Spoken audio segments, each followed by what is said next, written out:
Hello అందరికీ welcome to SS home foods. ఈరోజు వీడియోలో సమ్మర్ స్పెషల్గా డ్రై ఫ్రూట్స్ మిల్క్ షేక్ని ఇంట్లోనే చాలా సింపుల్గా హెల్దీ వేలో ప్రిపేర్ చేసుకోవచ్చండి. ఇలా కనుక ప్రిపేర్ చేసుకొని వీక్లో 4 టైమ్స్ తీసుకుంటే ఒంట్లో ప్రోటీన్ డెఫిషియన్సీ ఉన్నా లేదంటే ఐరన్ డెఫిషియన్సీ ఉన్నా చాలా వరకు క్యూర్ అవుతుంది.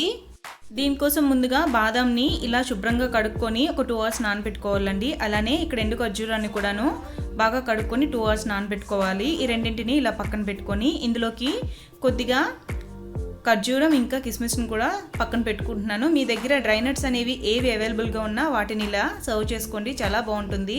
ఇందులోనే నేను పిస్తా ఇంకా కాజును కూడా పక్కన పెట్టుకుంటున్నానండి. అలానే ఇక్కడ నేను పాలని కాస్త ఇలా ఐసింగ్గా చేసుకుంటున్నానండి. అంటే ఫుల్గా ఐస్ గడ్డ కట్టేటట్టు ఇలా చేసుకొని వేసుకోవడం వల్ల మనం ఎక్స్టెండెడ్గా ఐస్ క్యూబ్స్ వేసుకొని అవసరం లేదు అనుకుంటే మామూలుగా పాలు అనేవి చల్లార్చుకుని వేసుకొని అందులోకి ఐస్ క్యూబ్స్ వేసుకోవచ్చు. బట్ అలా వేసుకోవడం వల్ల మనకి ఇక్కడ మిల్క్ షేక్ అనేది కాస్త పలచగా అవుతుంది. అలా కాకుండా పాలని ఇలా ఐస్గా చేసుకొని వేసుకుంటే మొత్తంగా క్వాంటిటీ అనేది పర్ఫెక్ట్గా ఉంటుందండి. ఇలా డ్రై నట్స్ అన్నింటిని కూడా మిక్సీ జార్లోకి వేసుకోవాలి. ఇలా వేసుకున్నాక ఇందులోకి 3 టేబుల్ స్పూన్ బ్రౌన్ షుగర్ని యాడ్ చేసుకుంటున్నానండి. ఒకవేళ బ్రౌన్ షుగర్ అనేది లేకపోతే బెల్లాన్ని అయినా తురుముకొని వేసుకోవచ్చు.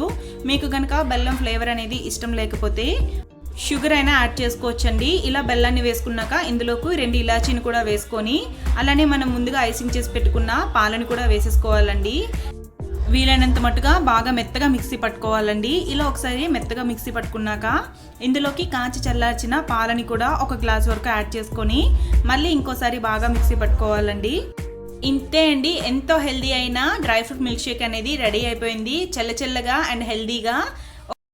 ఒకసారి మీరు కూడా ఇంట్లో నేను చూపించిన విధంగా ట్రై చేయండి, చాలా టేస్టీగా వస్తుంది. అలానే చాలా హెల్త్ బెనిఫిట్స్ అనేవి ఎక్కువగా ఉంటాయి కాబట్టి ఈ సమ్మర్లో పిల్లలకి ఇలా సర్వ్ చేసి ఇవ్వండి. మీకు ఇంకాస్త చల్లగా కావాలి అనుకుంటే ఇంకా 1 అవర్ ఇలా సర్వ్ చేసుకుని ఫ్రిడ్జ్లో పెట్టుకొని తర్వాత తీసుకోండి, చాలా బాగుంటుంది.